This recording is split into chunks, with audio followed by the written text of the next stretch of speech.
Hi, it's Dr. Mark Woodall from Cascade Integrative Medicine. I wanted to talk to you about Dr. Ornish, Truth and Opinions.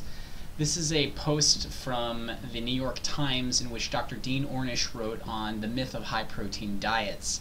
He cites a lot of papers and research in this, basically demonizing protein, high-protein diets, saturated fat, among other things.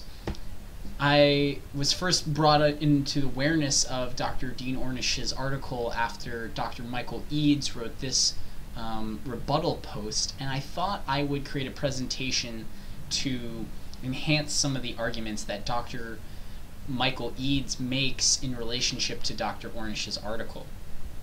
The first thing to note is that obviously diabetes prevalence has definitely increased in our nation. Dr. Ornish goes on to cite Alzheimer's disease, worrying about prostate health, worrying about cardiovascular disease, worrying about cancer as all reasons why we should care about whether or not protein and saturated fat are affecting these disease processes. He first cites an fact book from the USDA, and if we pull up the graphs in this PDF file on meat consumption, which he talks about, you see that red meat consumption has not increased more than about 5% in over 50 years, from 1950 to 2000. And that total meat consumption has increased, but the majority of it is a threefold increase in our consumption of chicken, because we want people eating white meat. For so long we told them that, and to eat more fish. And so this reflects the approach the dietary guidelines has focused on, and people are eating less red meat, but yet he's still thinking that we're eating lots of fat from red meat and eggs and bacon and things. Well, most of the oils that we're consuming in higher amounts are not from animal products, but are from these added fats, such as vegetable oils and things like that. The data from this paper from the American Journal of Clinical Nutrition shows a 7-fold increase in soybean oil from 1909 to 1999. And so this reflects a dramatic increase in the omega-6 consumption from vegetable oils, which were previously not in the United States diet. Grains, corn, and rice have also increased by about 30%. Dairy has decreased. Now I'm going through all these slides fast, and you can slow down the presentation and pause it if you'd like to look at the data, but because YouTube only gives me 10 minutes to talk, I'm going to kind of speed through some of my points. Sweeteners have increased by about a third in the past 50 years, and also pointing out the fact that high fructose corn syrup didn't exist in 1950 and 1960, but yet in 2000, 64 pounds per person, a dramatic increase in sweeteners. Now, Dr. Ornish vilifies saturated fats and lumps them with trans fats and hydrogenated vegetable oils. The problem is that the evidence, which was published in the Annals of Internal Medicine in 2014, less than a year ago, shows that current evidence does not clearly support cardiovascular guidelines that encourage high consumption of these vegetable oils and low consumption of these total saturated fats. In fact, if we look at Table 1 from that paper, saturated fatty acids have a relative risk of 1.02, meaning that if you have a 10-year cardiovascular risk of 10%, by eating these saturated fats, it only increases your risk to 10.2%.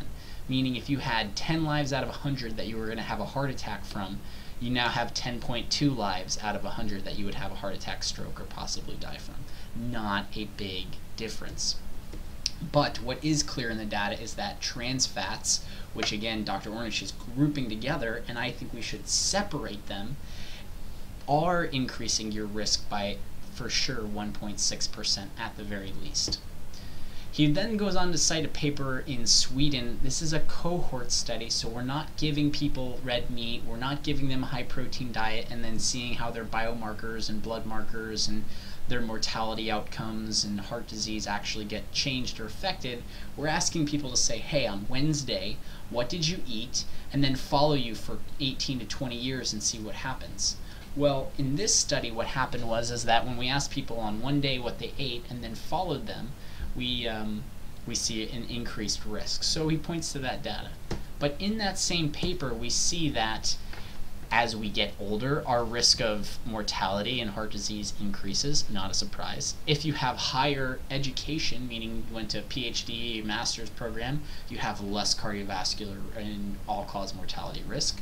If you're more active, you have less cardiovascular and all-cause mortality risk. And if you don't smoke, you have less cardiovascular and all-cause mortality risk. I call this the healthy yoga teacher effect. And this other paper that Dr. Ornish cites from Pan et al.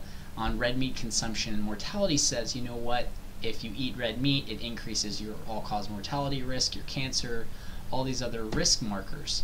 But what it doesn't tell you is the fact that when you look at people who eat low quantities of red meat, only 1 out of 20 of them smoke, and they don't drink a whole lot. But if we look at people who do eat a lot of quantities of red meat, 3 times as many people are smoking, and they're also consuming a lot more alcohol. So these are obviously red flags for confounding factors. He then talks about the relationship with fat, proteins, and Alzheimer's disease, and this is the paper that he cites. I didn't have access to this paper, but if you look at it, in the results abstract, it says intakes of total fat, animal fat, and dietary cholesterol were not associated with Alzheimer's disease, and doesn't even talk about protein in general here. This other paper from Cell Metabolism, it was talked a lot about in the paleo community and Western A. Price and other blogs around the blogosphere, if you will, about low protein intakes, IGF-1, cancer, and overall mortality. What they did here was they asked you kind of similar types of questionnaires, 24 diet recall. Hey, what did you eat on Wednesday or Thursday? And then follow you for the next 18 to 20 years to see who's dying, who's getting heart disease, who's getting cancer, or not. And then they're making these associations. Well, if these people reported high protein on this one day, then it probably reflects what they eat in the normal week or their normal life, and then therefore we can make associations about their disease risk. The key in that whole statement is associations. We can't prove anything. This is epidemiological cohort data, and so it's just very weak level evidence. Interesting enough, and I'll come to this point later on, is that they fed mice high casein diets, which raised their IGF-1, which is implicated in some cancer growth hormone knockout models for increasing cancer risk. And I'll show you why I think this is interesting. Here's the table from that, and this study shows that if you give people high protein diets for the one day that we looked at them, and if they were between the ages of 50 and 65, all of a sudden they have higher risk. But if they were older and they were 65 and older, if they reported higher protein, they reported less all-cause mortality, less cardiovascular mortality, and less cancer mortality. So my question is, should we be eating low protein diets when we're 50 to 65 and high protein diets when we're older than 65? Or is it probable that there's other things going on and this data doesn't reflect that? He then talks about a paper in the New England Journal of Medicine by Stephen Smith about mechanisms other than cholesterol of why high protein, low carbohydrate diets are damaging. And this paper isn't even a research paper, it's a paper that's reflecting other research papers. And he talks about this data from Fu. So this research by Fu looked at mice, and he fed these mice a Western diet or a low carb, high protein chow mix in these rats that were ApoE knockout mice. These mice were fed a high casein diet, again looking at the effects on casein, just like the previous paper. Again, I have serious questions because no one eats this much casein in their diet. We also don't eat a ton of sucrose and anhydrous milk fat and don't have ApoE receptors or ApoE genetics. So these were ApoE knockout mice, and the point is that when you go to the manufacturer of this this chow, and they're ApoE deficient mice, they get plasma cholesterol levels 5 to 6 times the normal human population because they don't have ApoE, and so they have triple the cholesterol levels at 1,500 milligrams per deciliter.